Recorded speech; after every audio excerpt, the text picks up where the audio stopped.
Bien-aimés frères, bien-aimées sœurs, nous sommes au séminaire sur l'inaccomplissement. Et je veux bénir le nom du Seigneur qui nous rassemble pour la 6e étape. Ce soir, je voudrais poursuivre ce thème. Nous avons parlé des autres fois comme on appelle, des héritages. Nous avons parlé des environnements. Nous avons parlé du péché. Et ce soir, je voudrais aborder 2 points. Je vais aller très vite. Quoique ma forme ne me permet pas d'accélérer. Mais on va faire avec.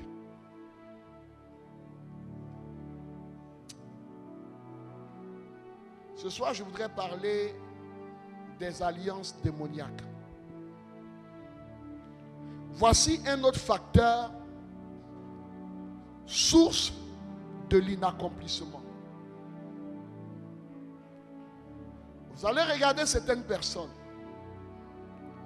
Elles ont des potentialités. Elles sont brillantes. Mais leur vie ne évolue pas.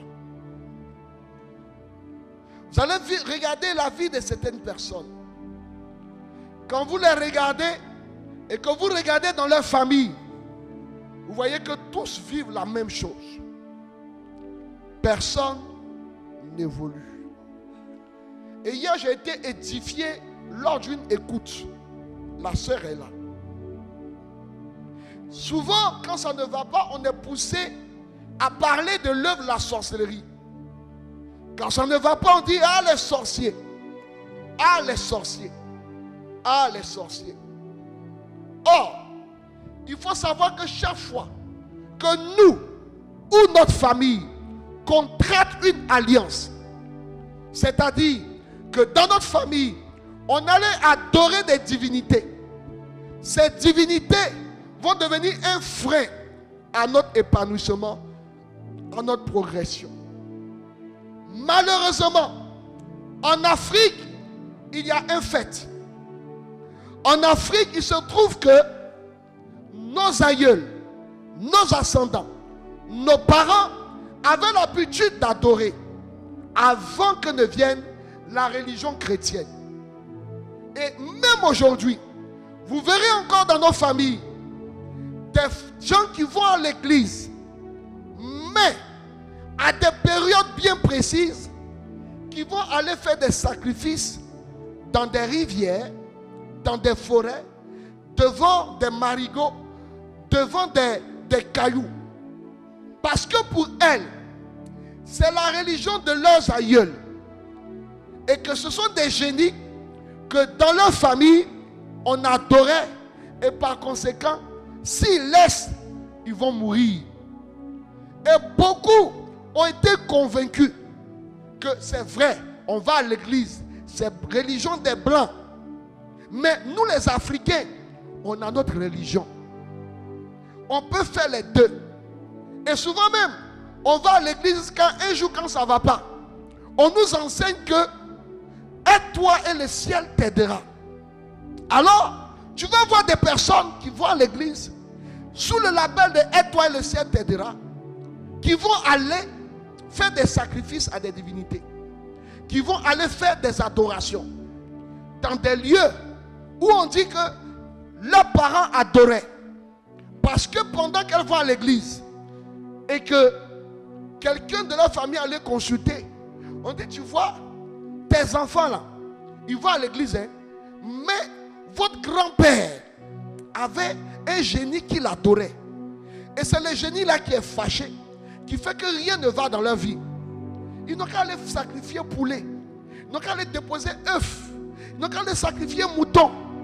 Ils vont voir que tout va commencer à progresser.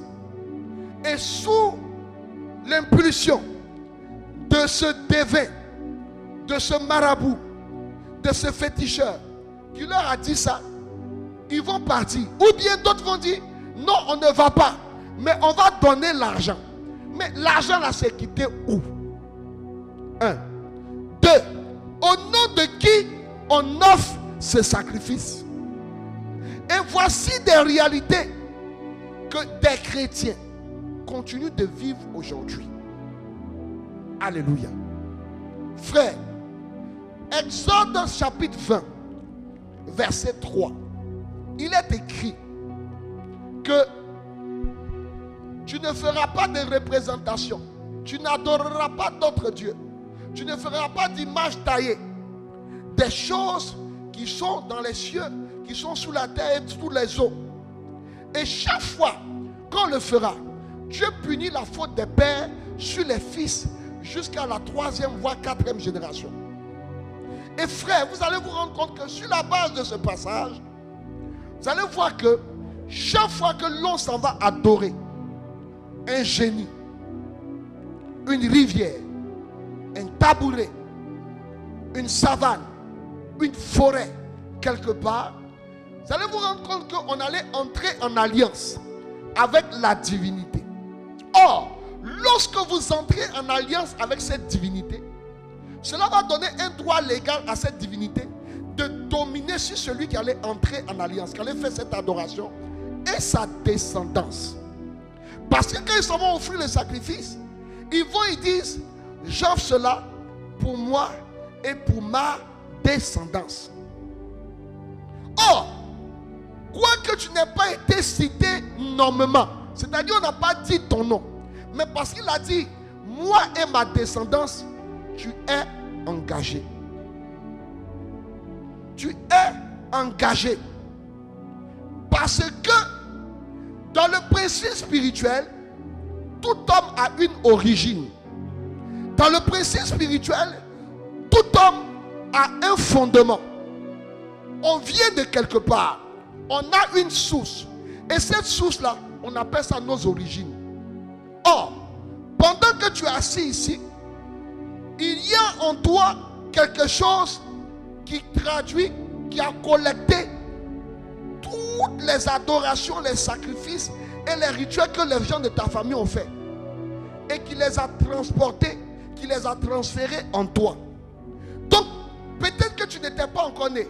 Peut-être que ton père n'était pas encore né. Et que c'était ton grand-père qui faisait ces sacrifices.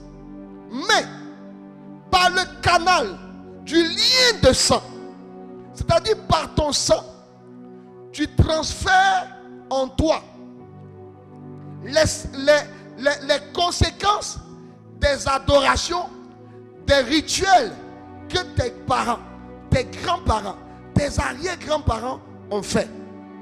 Ton sang est plus vieux que toi. Parce que dans ton sang, il y a des informations qui viennent de ta lignée paternelle et de ta lignée maternelle. Et selon ce qu'ils ont fait, comme rituel, comme adoration, la conséquence de ces actes se trouve dans ton sang.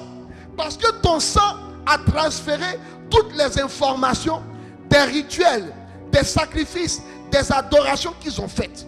Et donc, ton sang parle. Ton sang parle le langage de la souffrance qui est imposée à partir des alliances et des adorations. Attendez, je vais vous parler. J'ai l'impression que je suis monté un peu. Je vais descendre le niveau. Vous savez que lorsque quelqu'un ça va emprunter de l'argent à la banque, il va, quand il n'a rien, il va avec qui? Hein? Hein quoi? Hein quoi? D'accord. Quand il s'en va, il y a quelqu'un qui est là, qui dit que s'il n'arrive pas à rembourser, moi je vais rembourser. Amen. Maintenant, quand il n'arrive pas à rembourser, on fait quoi? On vient, on lui demande, comment tu vas rembourser? Et on commence à faire quoi? On commence à saisir les biens de celui qui allait s'endetter, mais aussi celui qui allait se porter garant pour lui. Alléluia. Et c'est la même chose dans le principe spirituel. Chaque fois qu'il y a eu un ascendant, quand je dis un ascendant, un père, une mère, un grand-parent, qui allait adorer une eau, qui allait faire des rituels quelque part, ce rituel-là va parler contre lui, mais aussi contre sa descendance. De la même manière dont la banque vient réclamer l'eau, la forêt, le caillou qu'on a adoré, va venir réclamer dans nos vies ce qu'on devait avoir comme possession venant de la part de Dieu. Donc le diable va mettre la main sur ce qui devait nous revenir de droit. Il va bloquer nos bénédictions. Quand je parle de bénédiction, ça peut être ton travail, ça peut être ton enfantement, ça peut être tes finances. Tu vas voir que les souffrances vont commencer à s'imposer à ta vie. Pourquoi? Parce que le génie qu'on adorait, sur la base de la réclamation, va saisir nos biens et ce qui devait nous revenir de droit. Il va confisquer cela dans un environnement qu'on appelle l'entrepôt maléfique. Ce qui va faire que vous êtes là, vous partez à l'église, mais vous allez voir que parce que le diable a mis la main dessus, rien ne va dans votre vie. Et quand tu regardes ta vie, que tu regardes ta famille, tu vas te rendre compte que c'est une identité commune. Vous vivez les mêmes choses. Et à quelques degrés d'exception. Vous allez voir que quelques personnes vont s'en sortir avec un petit travail. Ou bien, il est diplômé. Mais ce sont des petits boulots qu'il fait. Tout simplement parce que, à cause de la réclamation du génie ou des rites qui ont été faits, vous allez voir que rien ne va. Oh, écoutez-moi bien. Et ce n'est pas une question du territoire dans lequel tu vis. À partir du moment où tu viens de cette famille, il faut te retrouver au Bangladesh. Il faut te retrouver en Australie. Si tu veux, va au Groenland.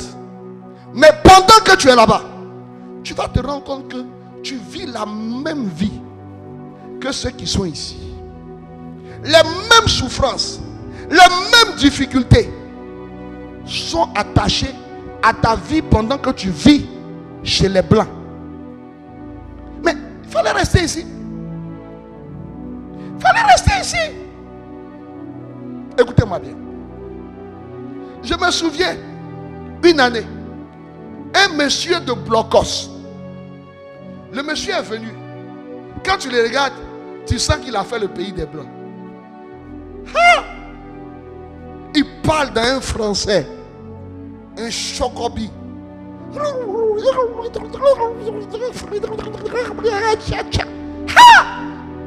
Moi-même j'étais fan. Mais le monsieur, 0, 5 francs, bikini, il n'a pas. Où il est venu? C'est son transport. Il a pris pour venir, qu'il a emprunté d'ailleurs. Et c'est son transport qu'il a pour retourner à Blocos. Le monsieur, il a eu bac en Côte d'Ivoire ici, une mention. Il est jumeau. Quand ils étaient enfants, on les adorait. Le monsieur, ils étaient jumeaux. Et lui, il était brillant. Il a eu bac avec mention très bien. Et il a une bourse pour aller à chose en France. Après le bac. Il est parti, il a fait des études. 4 ans. Brillant au milieu des Blancs. Blancs ne pouvaient pas tenir devant lui. Les Blancs le craignaient. Les Blancs le respectaient. Ah! Il a fini, il a commencé à travailler là-bas. Dès qu'il a commencé à travailler, il a fait tout pour faire venir son frère, qui était en Côte d'Ivoire ici, qui ne travaillait pas encore. Et son frère est parti. Son frère a fait quelques papiers, quelques études. Son frère a commencé à travailler aussi. Mais 7 ans de travail suffisant. Le monsieur a perdu son travail. Alors qu'il était major de promotion.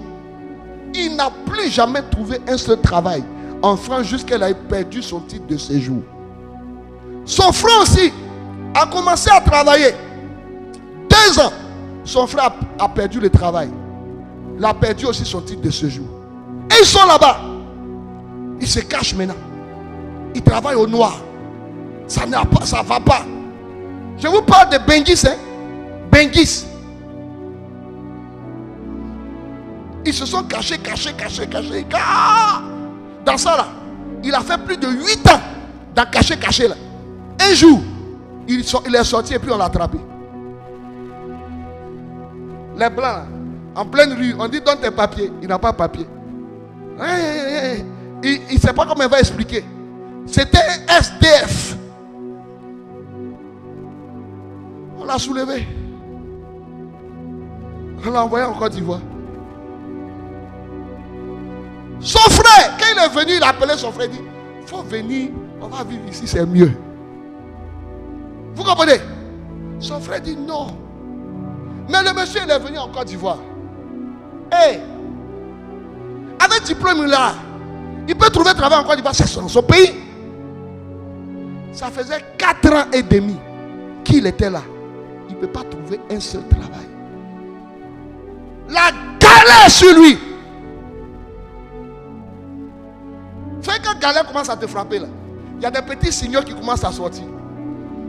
Le gars, ses dents commencent à s'arracher. Donc tu vois devant, c'est à Bolanga. Qui a compris? C'est-à-dire, il a une brèche ouverte de 4 dents ici. À Bolanga. J'ai dit, monsieur là, je le regarde. J'ai dit, il nous a écouté sur Radio Espoir. Et je dis, bon, on va t'aider, mais tu vas prendre tes renseignements, tu vas écouter, Il dit, frère, oui, je suis ici là. C'est mon transport pour retourner en blocos qui est sur moi. J'ai dit, bon, c'est pas grave, je vais te donner les CD. Je vais te donner un cadeau. Il dit, mais j'ai écouté avec quoi?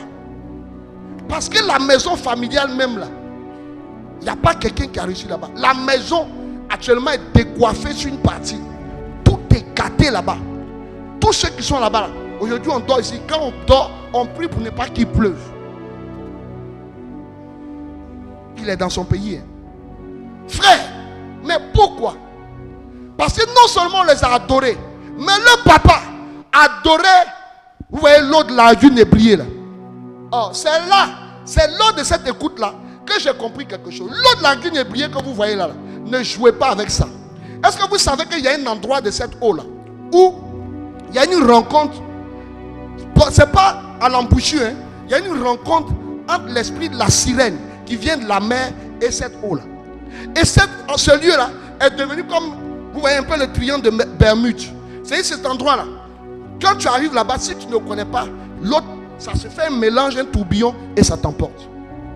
C'est là que le gars va m'expliquer que le papa partait en pleine eau de la lagune là. Et quand il arrive dans ce coin là, ça fait comme si ça tourne façon là. Et le papa tombe dans l'eau là. Et il s'en va faire des adorations au fond de l'eau. Le papa peut faire 3 heures sous l'eau là-bas. Et puis il ressort. Et quand il se tient enfant, parfois le papa prend la pirogue. Il va avec eux jusqu'à là-bas. Et puis il reste dans l'eau là. Sur la pirogue. Et puis le papa descend pour aller faire les rituels. Et quand il revient, il prend les trucs, il met sur leur visage. Frère,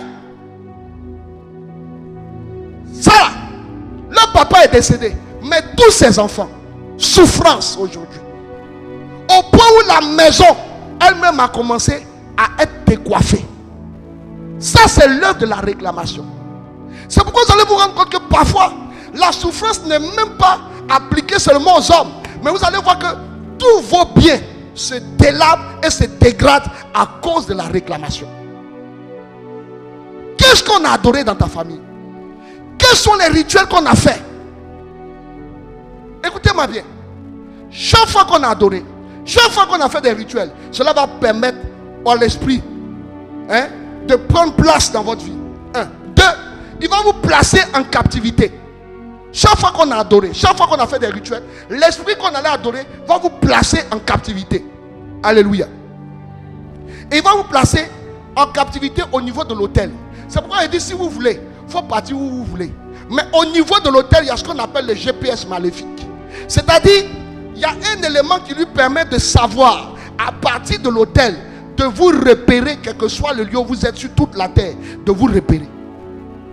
Parce que quand il regarde dans le GPS, il voit les étoiles. Tu es enfant de Kofi Kra. Kofi Kra, le le sang de l'autel, ça vous repère sur toute la terre. Et c'est pourquoi, pendant que tu es quelque part là-bas, la réclamation va parler sur toi. Tu es chez les blancs, hein? Tu as Miss, tu as femme Miss. C'est que les blancs aiment là. Mais les blancs, quand ils te regardent, ils veulent femme qui est grosse. Oui, oui, oui. Ils te regardent, ils ne te voient pas. Ils veulent femme qui a les rondeurs. Pourtant, c'est femme Miss, ils voulaient. Hein? Mais quand ils te regardent, toi, c'est femme qui a rondeur, ils veulent. 1, 2. Tu es au milieu des blancs là-bas. Mais tu vas te rendre compte que tu travailles. Mais quand toi, tu arrives dans le travail là commence à tomber chez les blancs. Quand on te renvoie, le travail reprend. Pourquoi? Parce que tu es captif, tu es prisonnier. L'esprit qu'on a adoré vous a placé. Alléluia. Et cette divinité va susciter des réclamations démoniaques. En fait, ce sont des souffrances imposées. Amen, amen. Des souffrances imposées. Et dans ces souffrances-là, il y aura l'inaccomplissement. L'échec si proche du but. Et la plupart des gens qui vivent l'inaccomplissement, c'est l'œuvre des adorations. Et c'est les réclamations là qui font ça. Vous comprenez? Eh Seigneur. Qu'est-ce qu'on a adoré? Quels sont les rituels qu'on a fait? Je vais vous raconter une histoire. D'une écoute, il n'y a même pas longtemps. La soeur est venue me voir il y a quelques jours de cela. Elle est venue toute malade. Elle dit non, elle est venue honorer l'engagement de retraite. Et je lui ai posé une question. Quand je l'ai vue, je lui ai dit, tu es malade? Elle dit oui. Je lui ai dit, mais il faut partir à l'hôpital. Elle me dit, non. Et elle a commencé à parler. Elle dit, il faut aller à l'hôpital. Elle me dit, non, c'est les fibromes là. J'ai dit, écoute-moi bien. Tu en es mieux, non? Elle dit oui. J'ai dit, où tu es là? Tu as l'impression que ton corps là-bas est chaud. Elle dit oui. J'ai dit, quand tu es là, on dirait que tu as tombé, tu as vertige. Elle dit oui. J'ai dit, tu penses que c'est sorcellerie? Ce n'est pas sorcellerie. C'est un esprit des eaux qui fait ça. Et l'esprit des eaux là boit ton sang. Elle me regarde comme ça. Il faut aller à l'hôpital, il faut aller faire examen, et puis tu viens, on va te suivre. Parce que les fibromes là, si tu ne fais pas attention, elle est partie. Vous voyez, il y a des gens, ils sont ici, ça fait plusieurs années. Je le dis parce que hier, je lui ai dit ça. Il a dit, tu vois, depuis combien d'années tu viens prier ici? C'est aujourd'hui, c'est parce que la dernière fois tu es venu me voir, et puis je t'ai dit, voilà, c'est ça, tu as eu le courage de venir. Mais regarde comment tu souffres. Mais ça là, ça t'a jamais rien dit. Et beaucoup sont là, ils jouent avec leur vie.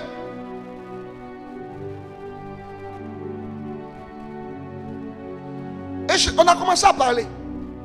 Elle expliquait les blocages, ses frères et soeurs, ses cousins, ses cousines. Elle dit, vraiment, eux tous là, c'est la même chose là. Même elle a 2 parents qui sont allés en Europe, c'est la même chose qu'ils vivent. Je lui ai dit, maintenant, selon toi, c'est quoi? D'abord, elle a failli dire c'est sorcellerie. Après, elle s'est ressaisie. Elle dit, que quand je regarde bien, écoutez-moi bien. Jésus. Maintenant, dressez bien vos oreilles. Elle doit être là. Elle dit, quand je regarde bien, nos problèmes ont commencé en 92. Que parce que nos parents se mariaient. Mais la seule qui ne s'est pas mariée, c'est la dernière de nos parents. Et ça a commencé en 92, lorsque la Côte d'Ivoire a gagné la CAN. Je n'ai pas approfondi. Écoutez-moi bien.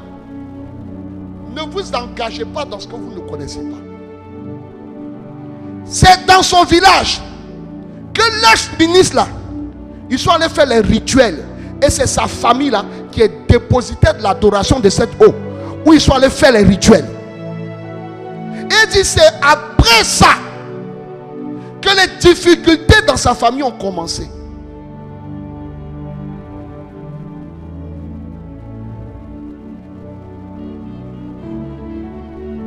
C'est-à-dire, elle a pris le temps d'analyser. Mais cette eau-là était adorée à l'origine par un monsieur qui était à Bidji, dans leur village. Mais on n'a pas compris comment, quand le monsieur est décédé, son grand-père est rentré dans cette adoration. Et c'est son grand-père, ils sont allés offrir des sacrifices. Le vieux là ne voit pas clair. Mais quand on doit les rendre sacrifice là, il voit clair. Alléluia. Et tout récemment, quand ils sont allés faire, et ça a plombé toute la famille. Je ne dirai pas le nom du village. On ne cite pas ses contemporains. Alléluia. Toute sa famille est sous l'influence de ce démon, cette eau. Cette eau de laquelle il tire la force de la sorcellerie.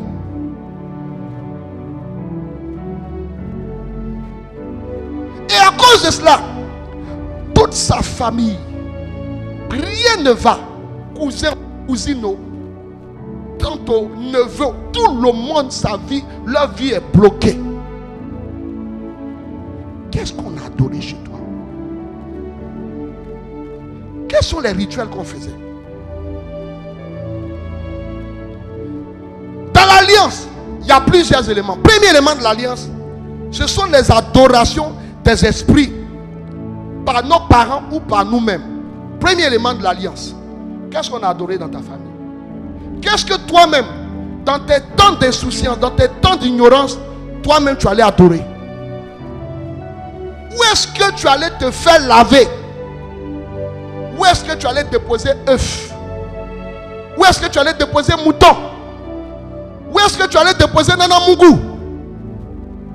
Alléluia.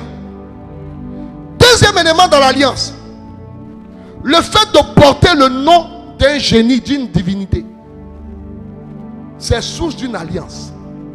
Tu t'appelles Tanou et Tibi, Kla, Mbla, Achéoussou. Ce sont des génies. Et à partir du moment où tu portes le nom de ces génies, ça va te placer sous la domination de ces génies. Alléluia. Et je me souviens de cette soeur qui venait ici. Elle n'était pas régulière. Elle a passé l'entrée en 6e 4 fois. BPC 5 fois. Bac, elle avait passé 5 fois. Elle n'avait pas eu. Elle allait se mettre en année de BTS. Elle a passé BTS 5 fois. Elle n'a pas eu. Elle n'est pas allée à l'école pendant 2 ans. Et les 2 ans après, elle a décidé de reprendre les cours. Elle avait déjà 39 ans.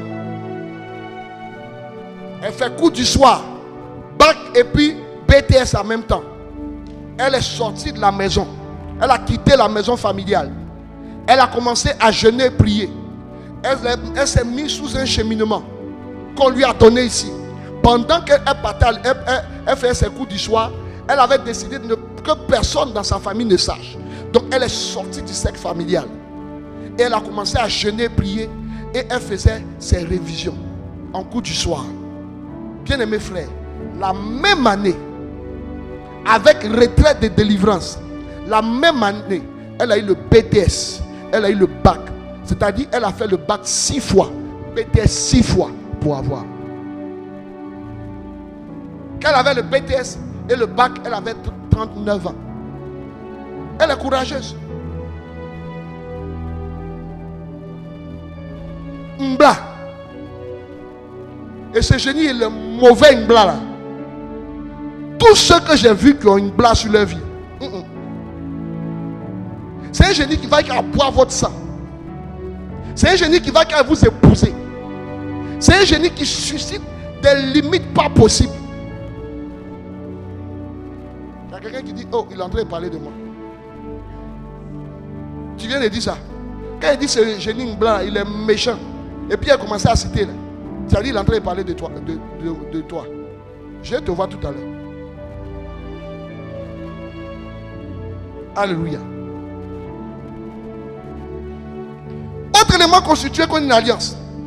Le fait de pratiquer l'occultisme. C'est-à-dire, le fait d'aller voir des marabouts, les devins, les féticheuses, les visionnaires. Le fait de faire des consultations aux morts, des les rituels aux morts. C'est ce qu'on appelle l'occultisme. Alléluia. Le fait de danser les danses des générations, tout ça là, ce sont des alliances.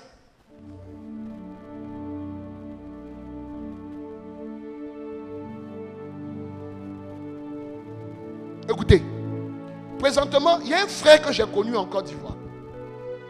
Il était en Côte d'Ivoire ici. Et à un moment donné, sa femme venait prier ici. Et à un moment donné, lui-même, sa femme a voulu qu'il vienne prier. On a commencé suivi avec lui. Pierre, ils sont partis. Ils ont eu visa, ils sont partis en famille. Mais ils sont arrivés là-bas. L'esprit qui est derrière le monsieur a détruit leur mariage. Et il est là-bas. Il trouve travail aujourd'hui. 2 ans après, il paie. Non, il ne fait même pas 2 ans. Il paie. Il se retrouve dans des trucs pas possibles. Pourtant, le frère, il prie. Il est dans un groupe de prière. Mais, ça ne va pas. Et vous savez, il n'est jamais tard pour se ressaisir. Il m'a recontacté, il m'a dit, frère, avant que je ne parte d'ici, tu avais commencé un cheminement avec moi. Et tu avais voulu même me prendre pour un temps de délivrance spécial. Mais il fallait qu'on parte, on est parti. Mais vrai là. C'est comme si je suis encore en Côte d'Ivoire. Rien ne marche. On a commencé à parler. Il n'est pas en Côte d'Ivoire, j'ai tel le nom du pays. Mais tout est dur là-bas pour lui. Et je lui ai posé des questions. Il a dit, va creuser. Et il allait creuser. Quand il a commencé à creuser, il va découvrir quelque chose. Pour qu'il naisse, ils sont allés le demander à une eau. Et l'eau là, c'est la divinité principale de leur village. Alléluia. Deuxième chose, sa famille est propriétaire du village. C'est sa famille qui a fondé le village. Donc, les rois, les chefs de ce village, c'est dans leur famille on prend. Or, toutefois où il y a un chef, il y a des idoles rattachées à la chefferie.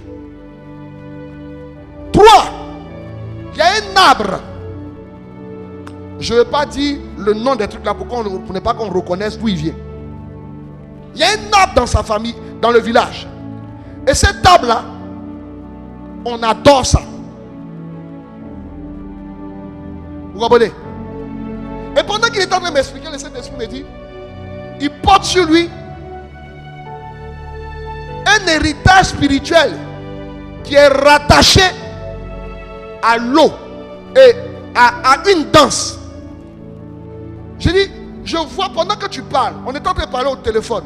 Je dis, pendant que tu me parles, je vois que toi, il y a un héritage. Il dit, c'est quoi héritage? J'ai commencé à expliquer. Il me dit, c'est vrai. Parce que, effectivement, dans leur famille, il y a une danse qui est rattachée à l'arbre du village. Et qui est rattachée à l'adoration de l'arbre. Et c'est dans sa famille. Ils sont dépositaires de l'adoration de l'arbre. Ils sont dépositaires de la danse là, qui est rattachée à l'arbre. Et que quand on doit danser, c'est les membres de sa famille qui font les rituels en avant-garde et qui commencent et puis tout le village danse. C'est eux qui savent danser ça. Je lui ai dit, cet héritage est sur toi. Et c'est ça, c'est ces choses-là qui te fatiguent. Il me dit, frère, waouh. Mais j'ai fait comment? Parce qu'il doit revenir au village pour prendre l'héritage de la danse. L'héritage est chez lui. Et il dit qu'il se souvient, il était encore un peu plus jeune. Et ils sont partis au village. Et il a dansé aussi. C'est maintenant qu'il comprend mieux. Parce qu'on lui a dit, il faut que tu danses, il faut que tu danses. Oh, pendant qu'il a dansé là, il a établi le pacte. Il a dit oui à l'héritage. Alléluia. Autre élément qui fait partie des alliances, ce sont les sectes.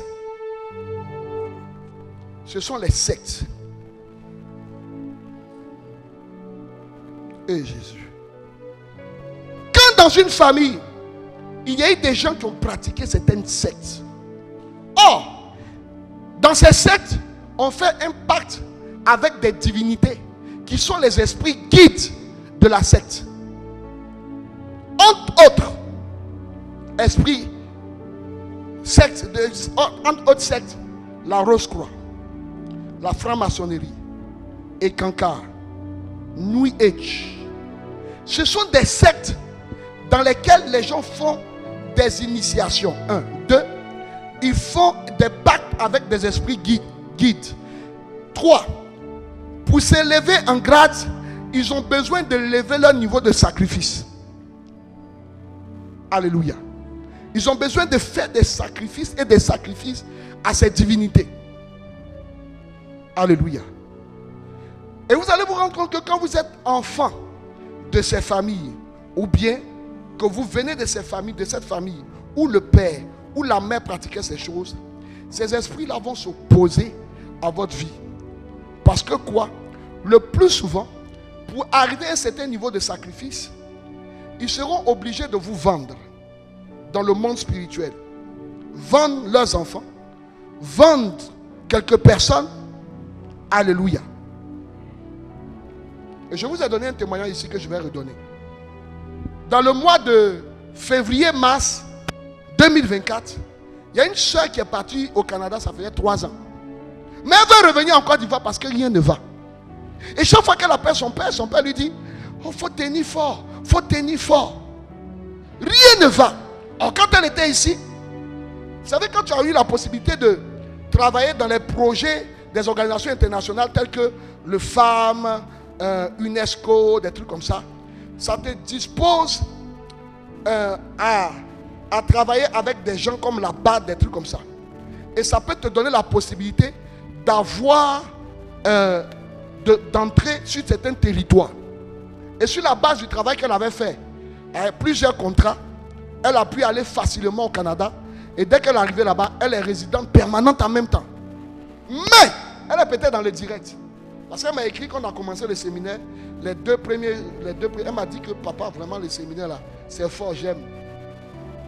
Rien ne va. Et une soeur qui était en Côte d'Ivoire ici, qui priait ici, qui est partie au Canada, l'a rencontrée et lui a dit: il faut commencer à suivre les programmes de la fraternité. Elle a commencé à suivre et la soeur lui a dit: tu as la possibilité d'aller faire retraite. C'est comme ça qu'elle est venue. Frère, notre premier échange, quand elle est venue, notre premier échange était assise en face de moi. Je vois qu'on l'a vendue dans le monde spirituel. Et je lui ai dit: toi, on t'a vendu dans le monde spirituel. Et je vois que c'est votre papa qui a fait ça. Elle dit effectivement, le papa était un franc-maçon. Et le papa dit que il s'est converti quand ils sont partis en Israël. Il y a eu un pèlerinage en Israël. Quand il est parti, il est revenu. Il dit: il n'est plus dans la franc-maçonnerie. Donc, il ne va plus là-bas. Maintenant, il est devenu chrétien catholique. Ouh, son papa va à l'église. Il est engagé à l'église. J'ai dit: écoute-moi bien. Il a vendu tous les enfants. Et c'est là qu'elle va me dire que non. Elle se souvient d'une causerie qu'elle a eue avec la femme de son père. Et la femme de son père lui a dit ceci: que votre papa, quand il est devenu chrétien, il allait se confesser chez un prêtre. Et il a dit qu'il a vendu que 3 de ses enfants sur les 12. Et qu'elle n'est pas dedans. J'ai dit: il ment. Et que les 3 mains, il les a libérés. J'ai dit: il ment.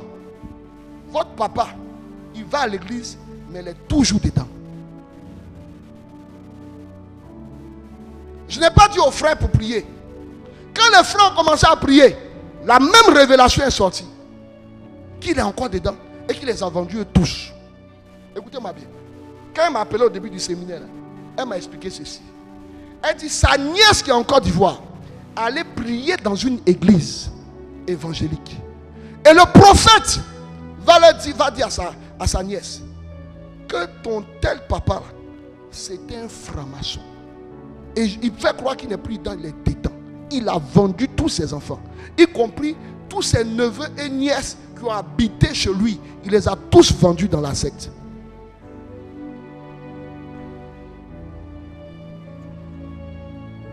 Elle me dit, papa, voilà, s'assoit encore.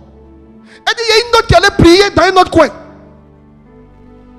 Les mêmes choses sont sorties.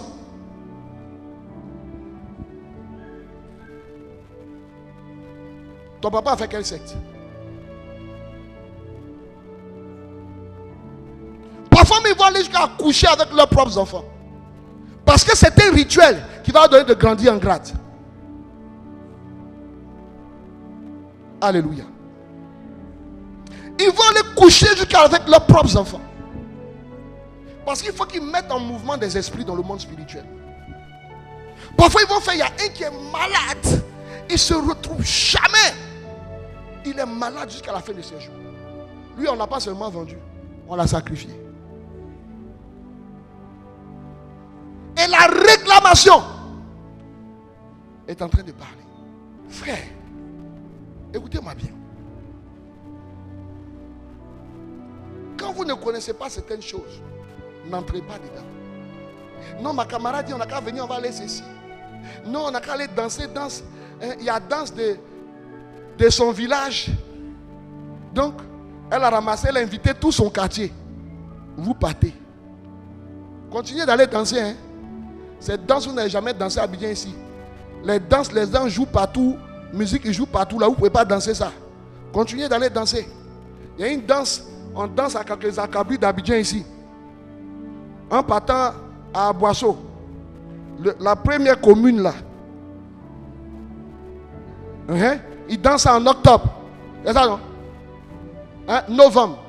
Voilà, ils dansent en novembre. Continuez d'aller danser. Hein? On dit il y a danse de Djipri ici. Vous courez pour partir. Continuez, allez-y danser. On dit il y a danse de génération ici. Suivez-les. Continuez.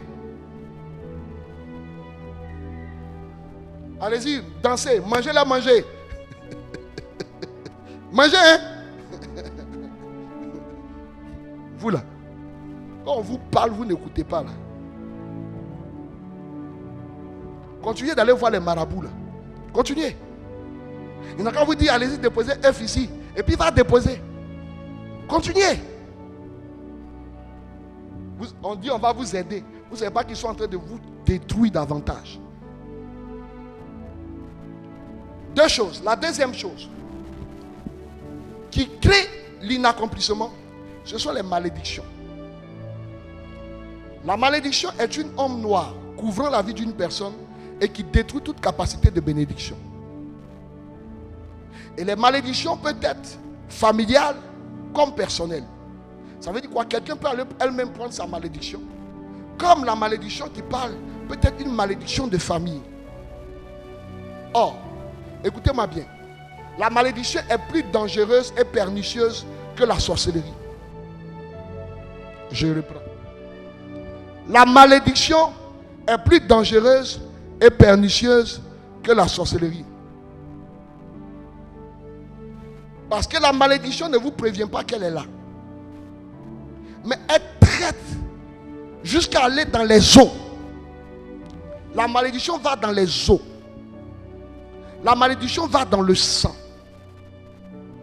Ça veut dire quoi? La malédiction a la capacité d'affecter gravement notre santé. Et lorsque la malédiction est sur une famille, la malédiction est capable de tuer petit à petit. Je reprends. La malédiction est capable de tuer les gens petit à petit. Vous allez voir que souvent, les gens qui meurent de manière cyclique, c'est-à-dire dans votre famille, à des périodes, par exemple, novembre, il y a quelqu'un qui meurt. L'année qui suit, ou bien novembre, il y a 2-3 personnes qui meurent. Et puis, l'année prochaine, quand on approche de novembre encore, il y a des gens qui meurent. Quand vous voyez ce genre de choses, généralement, c'est une malédiction qui est en train de parler. C'est une malédiction qui est en train de parler. Et la malédiction ferme le ciel. Vous voyez, je vais vous dire quelque chose. La malédiction se comporte comme une maladie opportuniste. Vous comprenez? lorsque la malédiction est dans votre vie, la malédiction va donner accès non seulement à la maladie dans votre corps, mais la malédiction va donner accès, va fragiliser votre ADN spirituel. Quand je dis ADN spirituel, ça veut dire quoi? Votre protection. Et la malédiction va faire de telle sorte que lorsqu'on vous attaque à sorcellerie, pendant que vous vivez dans la sanctification, vous marchez selon les lois du Seigneur, vous êtes établis dans la parole. Mais à cause de la malédiction, il y a une faille qui est ouverte dans votre vie. On peut vous atteindre. Et c'est cela qu'on voit dans le livre de Juge chapitre 6 et chapitre 7. Lorsque Akan est allé voler l'or et les vêtements dans le camp de l'ennemi, et puis il est venu déposer. On a demandé, quand Israël allait en combat, la sécurité, sa garde spirituelle, qui était le Seigneur, est ôtée sur lui. Et il est devenu vulnérable. Vous comprenez? La malédiction va ouvrir la porte aussi facilement aux réclamations de famille.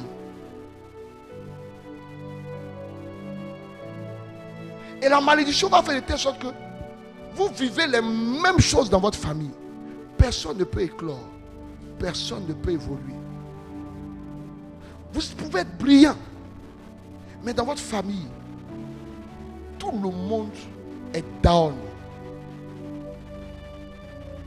C'est pourquoi souvent on joue avec la malédiction. Mais au contraire, la chose qu'on doit chercher à traiter le plus, c'est la malédiction.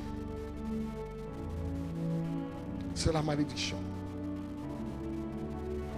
Et la malédiction peut durer aussi longtemps qu'elle n'est pas brisée.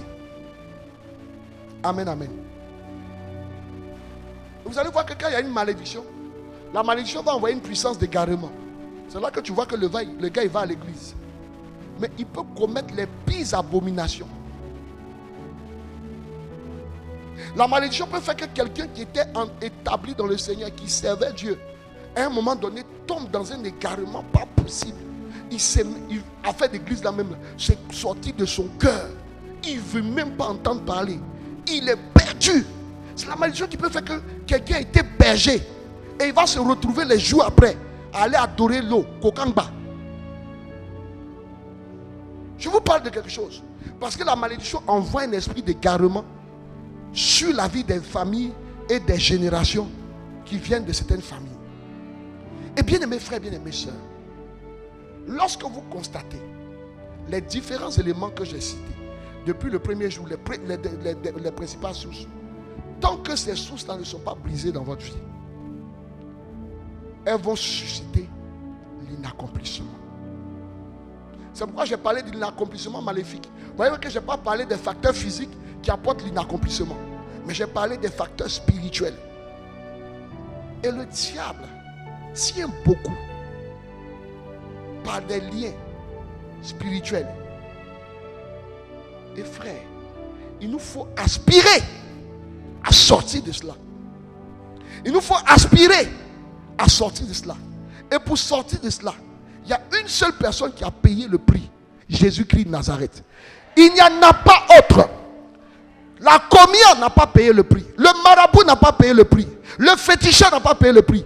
Qu'est-ce que je suis en train de te dire? Arrête d'aller te faire laver dans des endroits. Arrête d'aller te faire mettre des pommades, te poser des trucs. Parce qu'on t'a prescrit ça chez des marabouts, chez des féticheurs. Ils ne feront que lier encore davantage ta vie. La seule personne qui a payé le prix pour que nous soyons sauvés et délivrés, c'est Jésus-Christ de Nazareth.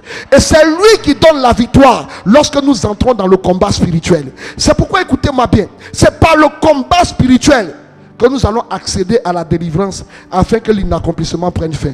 Que Dieu nous bénisse. Amen.